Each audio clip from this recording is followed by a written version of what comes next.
सुप्रभात दर्शक बंधु। आज जानुआरी 12 तारिख सोमवार। चलतु नजर पकाइबा आज देश विदेश प्रमुख खबर गुड़िक किंतु ता पूर्व जदि आपण मैंने आम वीडियो को लाइक करना आम वीडियो को लाइक करी कमेंट रे जय जगन्नाथ लिखंतु। 4 लाख रु ऊर्ध्व हिताधिकारी पाइबे सुभद्रा टंका। चलित सप्ताह खाता को आसिब टंका।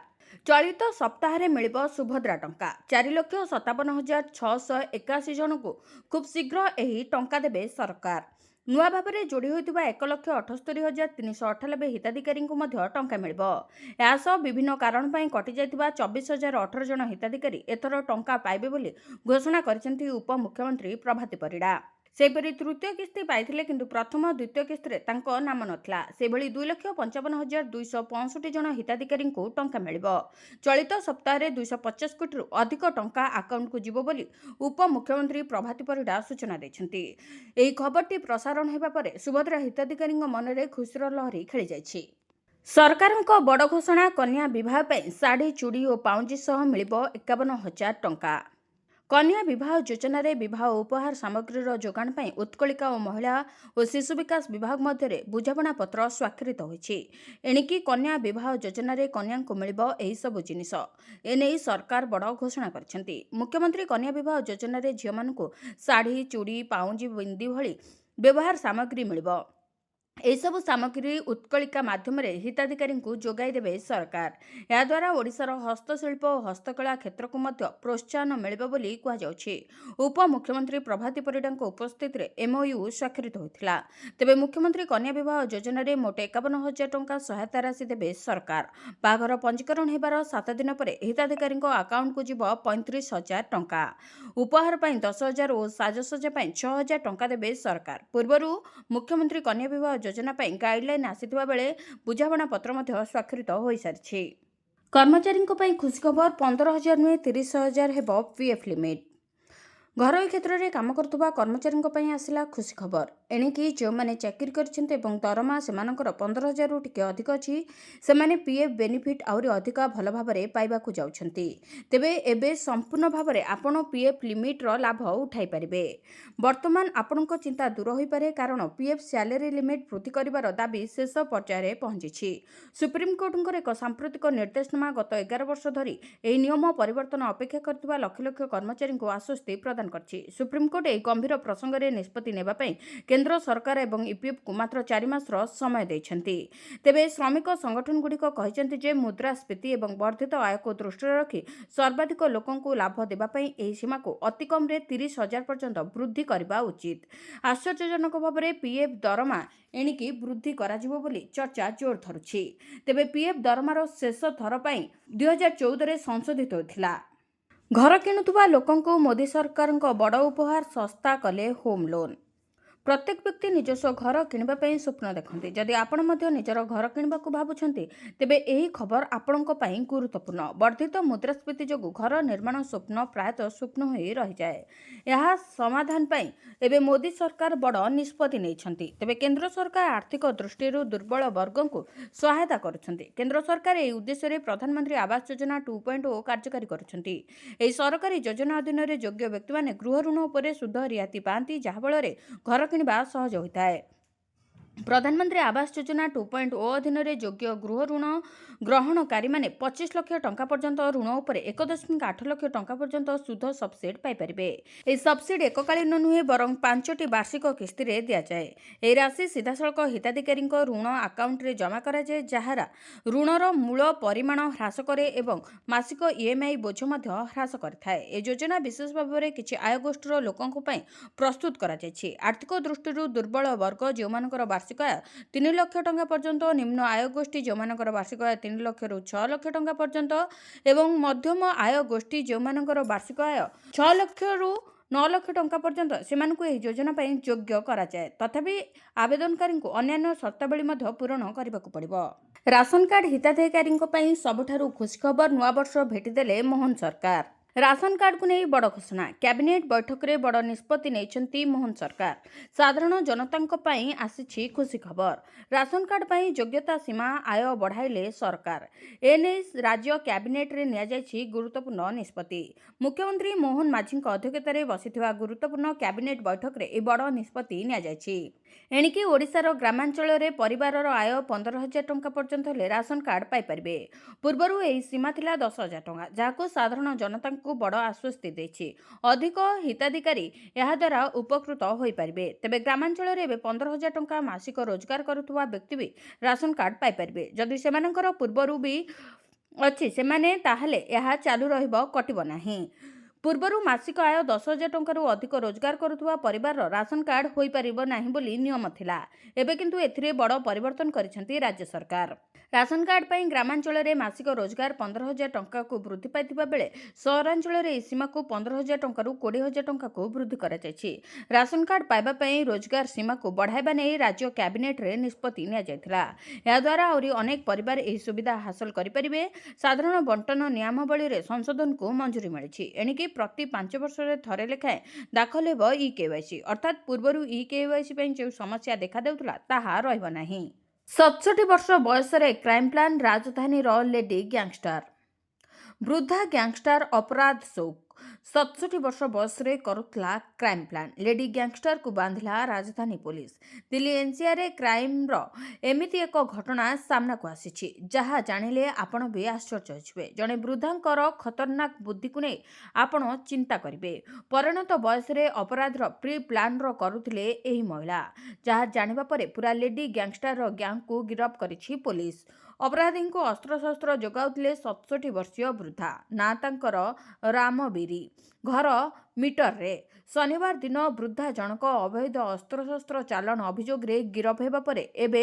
एसबु गुमर खोलिबार लागिछि अभियुक्त वृद्धा मध्य प्रदेश जोगाणकारी ठारू अस्त्रशस्त्र संग्रह करथिला परे ताकू दिल्ली और मीरठ को पठाउथिला जेउठारे सेही अस्त्रशस्त्र गुडी को गैंगस्टर एवं अन्य अपराधी को बिक्री करा जाउथिला बोली पुलिस कहिछि एही लेडी गैंगस्टर रामबीरीଙ୍କ निकटରୁ अनेक अस्त्रशस्त्र 4टी पिस्तल और 3टी मैगजीन जबत करिछि पुलिस चोरा अस्त्रशस्त्र और बंदूक कारबार विषय रे खबर पाइथिला परे रामबीरी सेही नेटवर्क रो सक्रिय सदस्य बोली जानि पारथिला घटनार तदंत करी रामबीरी निकट रे पहुंचबा स ताकू गिरफ करिछि पुलिस 2003 रे रामबीरी स्वामीଙ୍କ मृत्यु होइथिला स्वामीଙ୍କ परे से अपराधीଙ୍କ संपर्क रे आसिथिले आ गोटिए परे गोटिए अपराध करी बनि जाइथिले गैंगस्टर बड़दाण्ड हेबो आमिष मुक्त हेब बड़दाण्ड श्रीमंदिर 2 किलोमीटर रेडियस रे मद बिक्री करा जाय परिबो नाही यह रथयात्रा पई नुहे यह वर्ष सारा बलवत्तर रहइबो बोली तत्कालीन समय रे कहितले आईन मंत्री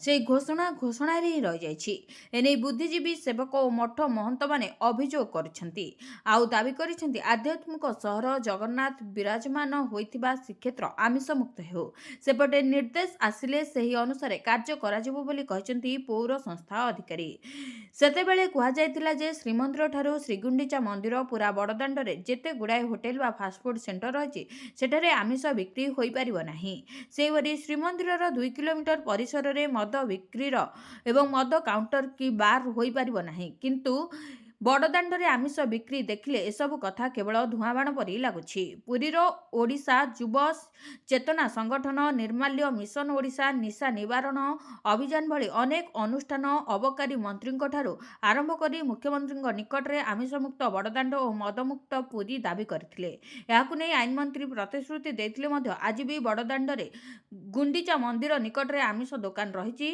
सेभरी कॉलेज रोड मोचीसाही रेडक्रॉस रोड मशाणी पाख चंडी छकरे माळ माळ माछ दुकान थिले मध्य उठा जाउ नाही संबलपुरवासी को मिल 24 घंटिया विशुद्ध पानीय जल संबलपुर सहरवासी दीर्घदिन पीवा पानी समस्या को दृष्टि रखी संबलपुर सहरवासी को 24 घंटिया विशुद्ध पानीय जल जोगाई देवा उद्देश्य 451 कोटी 24 लाख टंका व्यय एक बृहत वाटर सप्लाई प्रकल्पर भित्ति प्रस्तर करिसेंती मुख्यमंत्री मोहन चरण माझी एही प्रकल्प अधीन संबलपुर सहर मध्य प्राय 340 किलोमीटर दीर्घ पानी पाइपलाइन बिछाजिब सेथिपई गोटिए इनटेक वेल और 2टी आधुनिक वाटर ट्रीटमेंट प्लांट निर्माण करा संबलपुर परे 65 MLD ଏବଂ ବୁର୍ଲାପଟେ 35 MLD କ୍ଷମତାର 2ଟି ଟ୍ରିଟମେଣ୍ଟ ପ୍ଲାଣ୍ଟ ସ୍ଥାପିତ ହେବ। ଏହି ଅବସରରେ ଗଣମାଧ୍ୟମକୁ ବିବୃତ୍ତି ରଖି ମୁଖ୍ୟମନ୍ତ୍ରୀ କହିଥିଲେ ଯେ ଏହା ପ୍ରକଳ୍ପ ମାଧ୍ୟମରେ ଦିନକୁ ମୋଟ 100 ମିଲିୟନ ଲିଟର ପାନୀୟ ଜଳ ଉପଲବ୍ଧ ହେବ। ଏହି ବୃହତ ପ୍ରକଳ୍ପ ଦ୍ୱାରା ସମ୍ବଲପୁର ସହରର 41ଟି ୱାର୍ଡର ପ୍ରାୟ 5 ଲକ୍ଷ ଜନସାଧାରଣ ଉପକୃତ ହେବେ। ଖରାଦିନେ ସହରରେ ଦିନକୁ ପ୍ରାୟ 30 ମିଲିୟନ ଲିଟର ଅର୍ଥାତ୍ ଦିନକୁ 3 କୋଟି ଲିଟର ପାଣିର ଅଭାବ ହେଉଛି। ପ୍ରକଳ୍ପ ସମ୍ପୂର୍ଣ୍ଣ ହେବା ପରେ ପାନୀୟ ଜଳ ସମସ୍ୟାର ସମାଧାନ ହେବା ସହିତ ସହରବାସୀ 24 ଘଣ୍ଟିଆ ବିଶୁଦ୍ଧ ପାନୀୟ ଜଳ ସୁବିଧା ପାଇପାରିବେ। ମୁଖ୍ୟମନ୍ତ୍ରୀ ଆହୁରି ମଧ୍ୟ କହିଛନ୍ତି ଯେ ଏହି ପ୍ରକଳ୍ପ କେନ୍ଦ୍ର ସରକାରଙ୍କ ଅମୃତ 2.0 ଯୋଜନା ଅଧୀନରେ ଡ୍ରିଙ୍କ ଫ୍ରମ୍ ଟ୍ୟାପ୍ ଯୋଜନାର ଅଂଶ ଅଟେ। ଏଥିରେ ସହରବାସୀ ସିଧାସଳଖ ଟ୍ୟାପ୍ରୁ ପାଣି ଆଣି ପିଇପାରିବେ, ଯାହାକୁ ଅଲଗା ଭାବେ ଫିଲ୍ଟର କରିବାର ଆବଶ୍ୟକତା ରହିବ ନାହିଁ।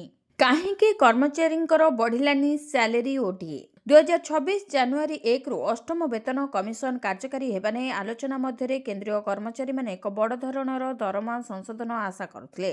ଏପର୍ଯ୍ୟନ୍ତ ଦରମା କିମ୍ବା ମହଙ୍ଗା ଭତ୍ତା ବା ଡିଏରେ କୌଣସି ପରିବର୍ତ୍ତନ ହୋଇନାହିଁ। ପ୍ରଶ୍ନ ଉଠୁଛି ଯେ କାହିଁକି ବିଳମ୍ବ ହେଉଛି ଏବଂ ଆମକୁ କେତେ ସମୟ ଅପେକ୍ଷା କରିବାକୁ ପଡ଼ିବ?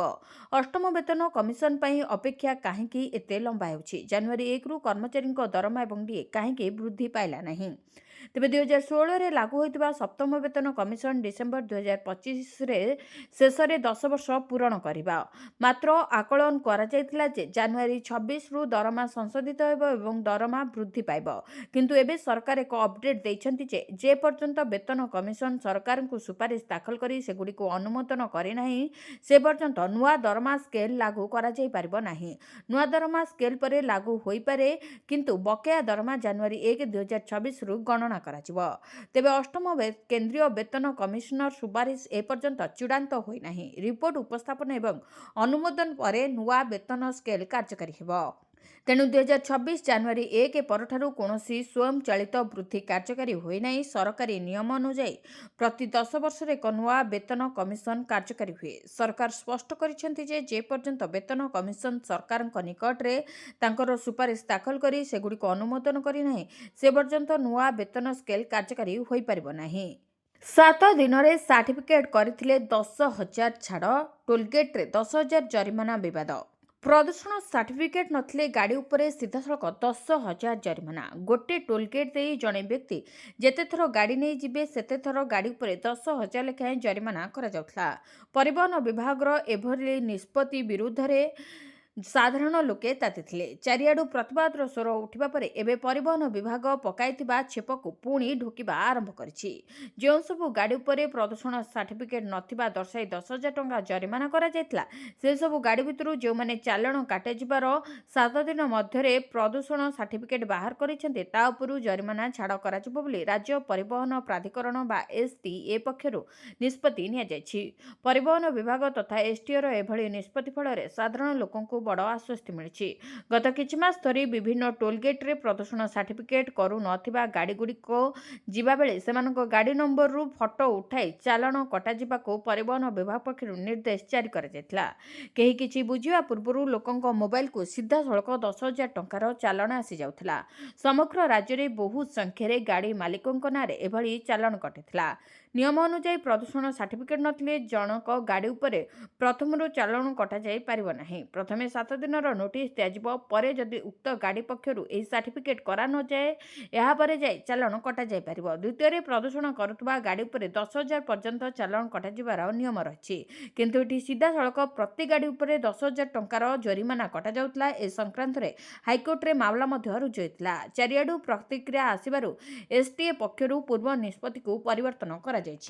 ଦମଦାର ସ୍କିମ୍, ପ୍ରତି ମାସରେ ସ୍ୱାମୀ ସ୍ତ୍ରୀଙ୍କୁ ମିଳିବ 9,250 ଟଙ୍କା। ସୁରକ୍ଷିତ ନିବେଶ ପାଇଁ ପୋଷ୍ଟ ଅଫିସ୍ ହେଉଛି ପ୍ରଥମ ପସନ୍ଦ। ସୁରକ୍ଷିତ ନିବେଶ ଏବଂ ସ୍ଥିର ଆୟ ଚାହୁଁଥିବା ନିବେଶକଙ୍କ ପାଇଁ ଭାରତୀୟ ଡାକଘର ସଞ୍ଚୟ ଯୋଜନା ସର୍ବଦା ପସନ୍ଦଯୋଗ୍ୟ ବିକଳ୍ପ ହୋଇଆସିଛି। ସାମ୍ପ୍ରତିକ RBI ରେପୋ ହାର ପରିବର୍ତ୍ତନ ସତ୍ତ୍ୱେ ଅର୍ଥ ମନ୍ତ୍ରଣାଳୟ ଚଳିତ ଆର୍ଥିକ ବର୍ଷର ଚତୁର୍ଥ ତ୍ରୈମାସିକ ପାଇଁ ଡାକଘର ସଞ୍ଚୟ ଯୋଜନା ସୁଧହାରକୁ ଅପରିବର୍ତ୍ତିତ ରଖିବା ପାଇଁ ଗୁରୁତ୍ୱପୂର୍ଣ୍ଣ ନିଷ୍ପତ୍ତି ନେଇଛି। ତେବେ ଏହାର ଅର୍ଥ ହେଉଛି ନିବେଶକମାନେ ଆକର୍ଷଣୀୟ ସୁଧହାର ପାଇବା ଜାରି ରଖିବେ।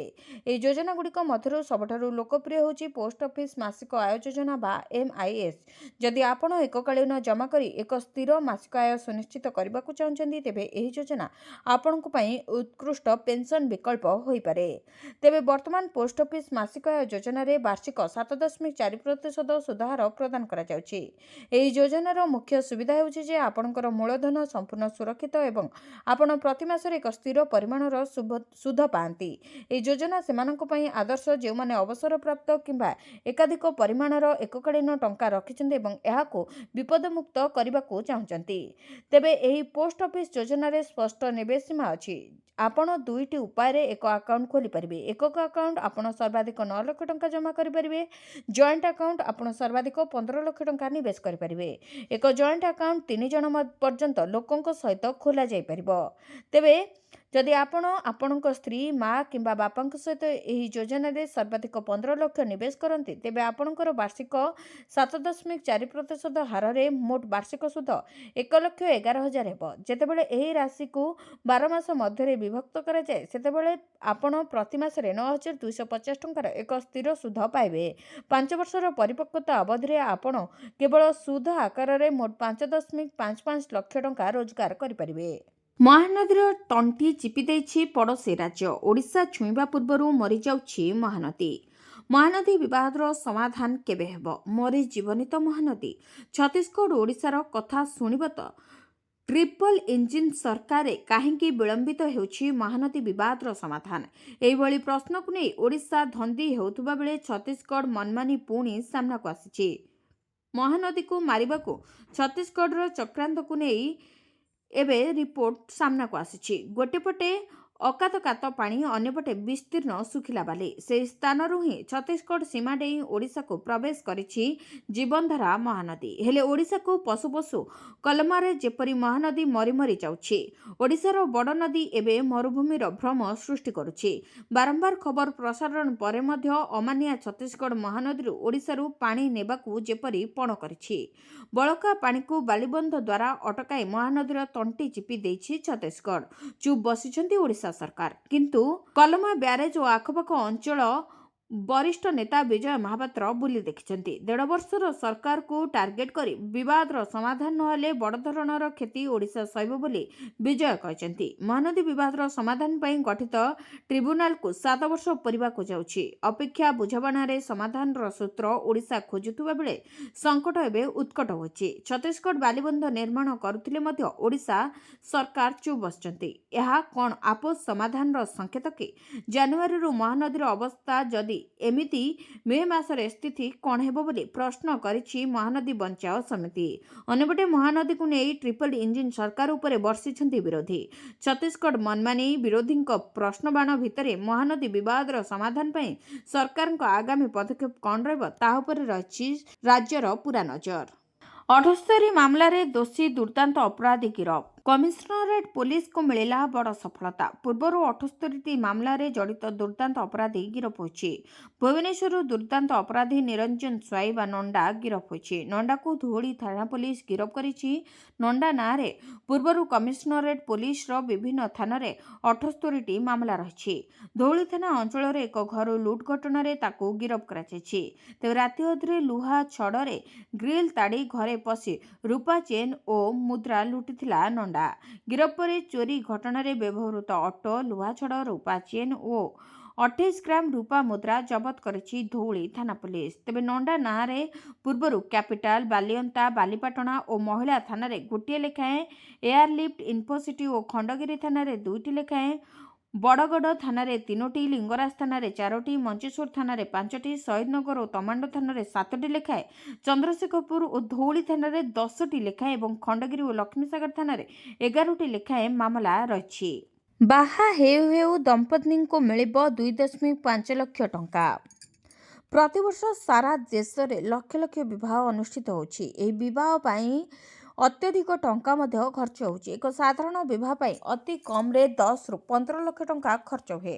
ଫଳସ୍ୱରୂପ ଅନେକ ଲୋକଙ୍କୁ ଋଣ ନେବାକୁ ପଡ଼ିଥାଏ କିମ୍ବା ଟଙ୍କା ଉଧାର ନେବାକୁ ପଡ଼ିଥାଏ। କିନ୍ତୁ ଆପଣ ଜାଣିଛନ୍ତି କି ଏପରି ଏକ ଯୋଜନା ରହିଛି ଯେଉଁ ଯୋଜନା ଅଧୀନରେ ବିବାହ କରୁଥିବା ଦମ୍ପତିଙ୍କୁ 2.5 ଲକ୍ଷ ଟଙ୍କା ଦିଆଯାଏ। ତେଣୁ ଆସନ୍ତୁ ଜାଣିବା ଏହି ଯୋଜନା ବିଷୟରେ ଏବଂ କେଉଁ ଦମ୍ପତି ବିବାହ ସମୟରେ 2.5 ଲକ୍ଷ ଟଙ୍କା ପାଇପାରିବେ ଏବଂ ଏହି ଯୋଜନା ପାଇଁ କ'ଣ ସବୁ ସର୍ତ୍ତ ରହିଛି ସେ ସବୁ ବିଷୟରେ ଆଲୋଚନା କରିବା।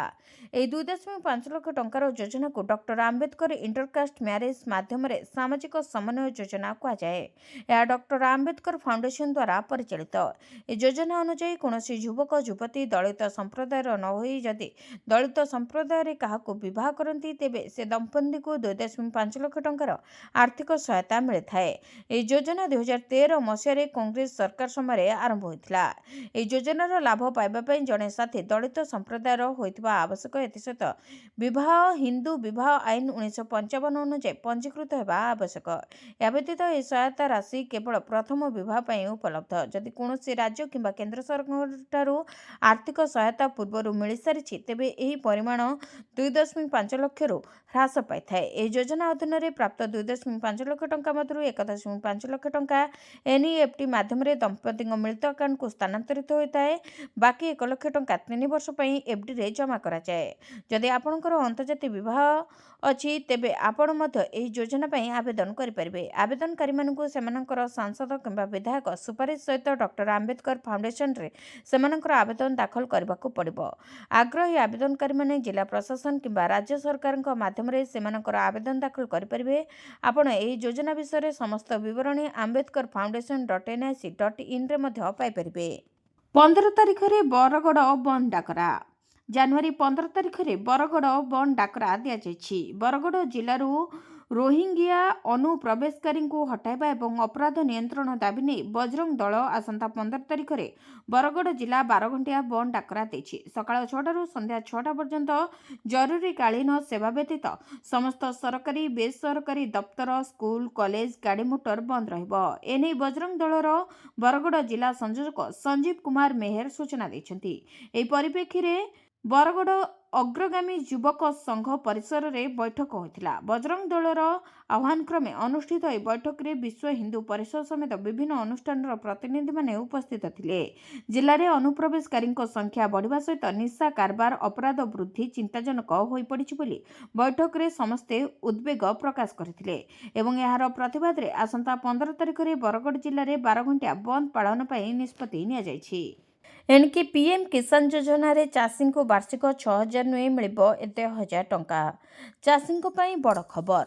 ପ୍ରଧାନମନ୍ତ୍ରୀ କିଷାନ ସମ୍ମାନ ନିଧି ଯୋଜନାରେ ଆର୍ଥିକ ରାଶି ବୃଦ୍ଧି କରିବାକୁ ଯାଉଛନ୍ତି କେନ୍ଦ୍ର ସରକାର, ଯାହା ଚାଷୀଙ୍କ ଆର୍ଥିକ ସ୍ଥିତି ମଜବୁତ ହେବ। ତେବେ କେତେ ଟଙ୍କା ବୃଦ୍ଧି ହେବ, କେବେ ଏହି ବର୍ଦ୍ଧିତ ରାଶି ମିଳିବ, ଆସନ୍ତୁ ଜାଣିବା। ତେବେ ଚାଷୀଙ୍କ ପାଇଁ ଏହା ବଡ଼ ଖବର। ପ୍ରଧାନମନ୍ତ୍ରୀ କିଷାନ ସମ୍ମାନ ନିଧି ଯୋଜନାରେ ଆର୍ଥିକ ରାଶି ବୃଦ୍ଧି କରିବାକୁ ଯାଉଛନ୍ତି କେନ୍ଦ୍ର ସରକାର, ଯାହା ଚାଷୀଙ୍କ ଆର୍ଥିକ ସ୍ଥିତି ମଜବୁତ କରିବ। ତେବେ ମିଳିଥିବା ସୂଚନା ଅନୁସାରେ ପ୍ରଧାନମନ୍ତ୍ରୀ କିଷାନ ସମ୍ମାନ ନିଧି ଯୋଜନାର ବାର୍ଷିକ ରାଶି 6,000ରୁ 12,000 ଟଙ୍କାକୁ ବୃଦ୍ଧି କରିବାକୁ ଯୋଜନା କରୁଛନ୍ତି। ତେବେ ଏନେଇ ସଂସଦୀୟ ସ୍ଥାୟୀ କମିଟି ସୁପାରିଶ କରିଥିଲା ଯେ ଚାଷୀମାନେ ବର୍ତ୍ତମାନ ଆର୍ଥିକ ପରିସ୍ଥିତିକୁ ଦୃଷ୍ଟିରେ ରଖି ବାର୍ଷିକ 12,000 ଟଙ୍କା ପାଇବେ, କିନ୍ତୁ ଏହାକୁ ଏଣିକି ଖାରଜ କରାଯାଇଛି। ଏହି ପ୍ରଶ୍ନର ଉତ୍ତର ଦେଇ କୃଷି ଓ କଲ୍ୟାଣ ରାଷ୍ଟ୍ରମନ୍ତ୍ରୀ ରାମନାଥ ଠାକୁର ସ୍ପଷ୍ଟ ଭାବରେ କହିଥିଲେ ଯେ ସରକାର ଏପରି ପ୍ରସ୍ତାବ ଉପରେ ବିଚାର କରୁନାହାନ୍ତି। ଏହାର ଅର୍ଥ ହେଉଛି ବର୍ତ୍ତମାନ ପ୍ରଧାନମନ୍ତ୍ରୀ କିଷାନ ରାଶିକୁ ଦ୍ୱିଗୁଣିତ କରିବାର କୌଣସି ଯୋଜନା ନାହିଁ। ଏହା ଚାଷୀଙ୍କ ମଧ୍ୟରେ ବ୍ୟାପକ ଆଲୋଚନାର ଅନ୍ତ ଘଟାଇଛି। 10 ଲକ୍ଷ ହିତାଧିକାରୀଙ୍କୁ ପକ୍କା ଘର ଯୋଗାଇ ଦେବେ ରାଜ୍ୟ ସରକାର। ନୂଆବର୍ଷରେ ଲୋକଙ୍କୁ ଘର ବାଣ୍ଟିବେ ରାଜ୍ୟ ସରକାର। ରାଜ୍ୟର 10 ଲକ୍ଷ ହିତାଧିକାରୀଙ୍କୁ ପକ୍କା ଘର ଯୋଗାଇ ଦେବ ପଞ୍ଚାୟତ ରାଜ ବିଭାଗ। ଏନେଇ ପଞ୍ଚାୟତ ରାଜ ମନ୍ତ୍ରୀ ରବି ନାରାୟଣ ନାୟକ ସୂଚନା ଦେଇଛନ୍ତି। ସେ କହିଛନ୍ତି ଚଳିତ ଜାନୁଆରୀରେ ପକ୍କା ଘର ବାଣ୍ଟିବେ ସରକାର। ପ୍ରଧାନମନ୍ତ୍ରୀ ଆବାସ ପାଇଁ ଆବେଦନ କରିଛନ୍ତି 37 ଲକ୍ଷ ହିତାଧିକାରୀ। ପଞ୍ଚାୟତ ରାଜ ମନ୍ତ୍ରୀ ରବି ନାରାୟଣ ନାୟକ କହିଛନ୍ତି ଯେ ଗରିବ ଓ ଭୂମିହୀନ ପରିବାରଙ୍କୁ ପକ୍କା ଘର ଯୋଗାଇ ଦେବା ପାଇଁ ସରକାର ପ୍ରତିବଦ୍ଧ। ଅନ୍ତୋଦୟ ଗୃହ ଯୋଜନା ଓ ପ୍ରଧାନମନ୍ତ୍ରୀ ଆବାସ ଯୋଜନାର ଏକ ଅଂଶ ଭାବେ ଆମେ ନିଶ୍ଚିତ କରିବୁ ଯେ ପ୍ରତ୍ୟେକ ଯୋଗ୍ୟ ବ୍ୟକ୍ତି ଏହି ଯୋଜନାରୁ ଲାଭ ପାଇବେ। ସୂଚନାଯୋଗ୍ୟ ରାଜ୍ୟର ପ୍ରାୟ 22 ଲକ୍ଷ ହିତାଧିକାରୀଙ୍କୁ ପକ୍କା ଘର ଯୋଗାଇ ଦେବା ପାଇଁ ସରକାର ଲକ୍ଷ୍ୟ ରଖିଛନ୍ତି। ଯେଉଁମାନେ ପ୍ରଧାନମନ୍ତ୍ରୀ ଆବାସ ଯୋଜନାରେ ପଞ୍ଜୀକରଣରୁ ବଞ୍ଚିତ ହୋଇଛନ୍ତି ସେମାନଙ୍କୁ ଅନ୍ତୋଦୟ ଗୃହ ଯୋଜନା ଅନ୍ତର୍ଗତ ସାମିଲ କରାଯିବ। ଏହା ସହିତ ଘର ନିର୍ମାଣ ପାଇଁ 1,20,000 ଟଙ୍କାର ଆର୍ଥିକ ସହାୟତା ମଧ୍ୟ ପ୍ରଦାନ କରାଯିବ। ସୁଭଦ୍ରା ନା ବାର୍ଦ୍ଧକ୍ୟ ଭତ୍ତା ଆଶଙ୍କାରେ 94,000 ଆଶାୟୀ। 60 ବର୍ଷ ପୂରଣ ପରେ ସୁଭଦ୍ରା ଯୋଜନାରୁ ବାଦ୍ ପଡ଼ିଥିବା ମହିଳା ସ୍ୱୟଂକ୍ରିୟ ଭାବେ ବାର୍ଦ୍ଧକ୍ୟ ଭତ୍ତା ଯୋଜନାରେ ସାମିଲ ହୋଇପାରିବ ନାହିଁ। ବାର୍ଦ୍ଧକ୍ୟ ଭତ୍ତା ପାଇବାକୁ ହେଲେ ଯୋଗ୍ୟତା ମାନଦଣ୍ଡ ପୂରଣ କରିବାକୁ ହେବ ବୋଲି ସାମାଜିକ ସୁରକ୍ଷା ଓ ଭିନ୍ନକ୍ଷମ ସଶକ୍ତିକରଣ ବିଭାଗ ପକ୍ଷରୁ ସ୍ପଷ୍ଟ କରାଯାଇଛି। ସୁଭଦ୍ରା ଯୋଜନାରୁ ବାଦ୍ ପଡ଼ିଥିବା ହିତାଧିକାରୀଙ୍କ ତାଲିକା ପ୍ରଦାନ କରାଯିବା ଆବଶ୍ୟକ। ଏଥିସହ ଗୋଟିଏ ଯୋଜନାରୁ ଆଉ ଏକ ଯୋଜନାକୁ ଯିବା ପାଇଁ ସ୍ୱୟଂକ୍ରିୟ ସ୍ଥାନାନ୍ତର ବ୍ୟବସ୍ଥା ସୁନିଶ୍ଚିତ କରିବା ଲାଗି ବିଭାଗ ପକ୍ଷରୁ ଓକାକୁ କୁହାଯାଇଛି। ସୁଭଦ୍ରା ଯୋଜନାରେ ସାମିଲ ହେବା ପାଇଁ ବାର୍ଷିକ ଆୟ 2.5 ଲକ୍ଷ ମଧ୍ୟରେ ହୋଇଥିବା ଆବଶ୍ୟକ। ସେପରି ବାର୍ଦ୍ଧକ୍ୟ ଭତ୍ତା ପାଇବା ଲାଗି ବାର୍ଷିକ ଆୟ 60,000 ହୋଇଥିବା ଜରୁରୀ। ସୁଭଦ୍ରାର ତୃତୀୟ କିସ୍ତି ସୁଦ୍ଧା 93,792 ହିତାଧିକାରୀ 60 ବର୍ଷ ଅତିକ୍ରାନ୍ତ ପରେ ବାଦ୍ ପଡ଼ିଛନ୍ତି। ଏପରି ସ୍ଥଳେ ସମସ୍ତଙ୍କୁ ବାର୍ଦ୍ଧକ୍ୟ ଭତ୍ତା ଯୋଜନାରେ ସାମିଲ କରିବା ପାଇଁ ମହିଳା ଓ ଶିଶୁ କଲ୍ୟାଣ ବିଭାଗ ପ୍ରସ୍ତାବ ରଖିଥିଲା। ଏଥିସହ ସେମାନଙ୍କୁ ସ୍ୱୟଂକୃତ ଭାବେ ବାର୍ଦ୍ଧକ୍ୟ ଭତ୍ତା ଯୋଜନାରେ ସାମିଲ କରିବା ପାଇଁ ମୁଖ୍ୟ ସଚିବଙ୍କ ଅଧ୍ୟକ୍ଷତାରେ ବସିଥିବା ବୈଠକରେ ନିଷ୍ପତ୍ତି ହୋଇଥିଲା। ଏହାପରେ ଗତ 30ରେ ମହିଳା ଓ ଶିଶୁ କଲ୍ୟାଣ ବିଭାଗ ପକ୍ଷରୁ SSEPD ବିଭାଗକୁ ପତ୍ର ଲେଖି ସୁଭଦ୍ରାରୁ ବାଦ୍ ପଡ଼ିଥିବା 93,792 ଜଣଙ୍କ ମଧ୍ୟରୁ କେତେଜଣଙ୍କୁ ଭତ୍ତା ଯୋଜନାରେ ସାମିଲ କରାଯାଇଛି ତାହାର ତଥ୍ୟ ମଗାଯାଇଥିଲା। କିନ୍ତୁ ସ୍ୱୟଂକୃତ ଭାବେ ସମସ୍ତଙ୍କୁ ବାର୍ଦ୍ଧକ୍ୟ ଭତ୍ତା ପ୍ରଦାନ କରିବା ପାଇଁ କୌଣସି ନିୟମ ନଥିବାରୁ SSEPD ବିଭାଗ ମଧ୍ୟ ଦ୍ୱନ୍ଦ୍ୱରେ ପଡ଼ିଥିଲା। ଏପରି ସ୍ଥଳେ ଗତ 11ରେ SSEPD ବିଭାଗ ପକ୍ଷରୁ ଓକାକୁ ପତ୍ର ଲେଖି ଦର୍ଶାଯାଇଛି ଯେ ବିଭିନ୍ନ ପ୍ରକାର ଭତ୍ତା ଯୋଜନାରେ ସାମିଲ ହେବା ନିମନ୍ତେ ହିତାଧିକାରୀଙ୍କ ପାଇଁ ଭିନ୍ନ ଭିନ୍ନ ଯୋଗ୍ୟତା ନିର୍ମାଣ କରାଯାଇଛି। ତେଣୁ ସାଧାରଣ ରାଜ୍ୟ ଭତ୍ତା ପୋର୍ଟାଲରେ ସ୍ୱୟଂକ୍ରିୟ ବ୍ୟବସ୍ଥା ସୁନିଶ୍ଚିତ କରିବା ପାଇଁ ପଦକ୍ଷେପ ନିଆଯାଉ। ପୂର୍ବରୁ ବାର୍ଦ୍ଧକ୍ୟ ଭତ୍ତା ପାଇଁ ବହୁ ସାଧାରଣ ମହିଳାଙ୍କ ଆବେଦନ ଏବେ ବି ବିଚାର ଅପେକ୍ଷାରେ ପଡ଼ି ରହିଛି। ଏପରି ସ୍ଥଳେ 60 ବର୍ଷରୁ ଅଧିକ ସୁଭଦ୍ରା ହିତାଧିକାରୀ ନିଜେ ଆବେଦନ କଲେ ସେମାନଙ୍କ ମଧ୍ୟରୁ ଯୋଗ୍ୟଙ୍କୁ ଚିହ୍ନଟ କରି ଭତ୍ତା ଦେବାରେ ବିଳମ୍ବ ହେବ। ଭିଡ଼ିଓଟିକୁ ଶେଷ ଯାଏ ଦେଖିଥିବାରୁ ଆପଣଙ୍କୁ ଧନ୍ୟବାଦ। ଯଦି ଆପଣମାନେ ଏପର୍ଯ୍ୟନ୍ତ ଆମ ଭିଡ଼ିଓକୁ ଲାଇକ୍ କରିନାହାନ୍ତି ଆମ ଭିଡ଼ିଓକୁ ଲାଇକ୍ କରି କମେଣ୍ଟରେ ଜୟ ଜଗନ୍ନାଥ ଲେଖନ୍ତୁ। ଏଥିସହିତ ଆମ ଚ୍ୟାନେଲକୁ ସବସ୍କ୍ରାଇବ୍ କରି ପାଖରେ ଥିବା ବେଲ୍ ଆଇକନକୁ ପ୍ରେସ୍ କରନ୍ତୁ।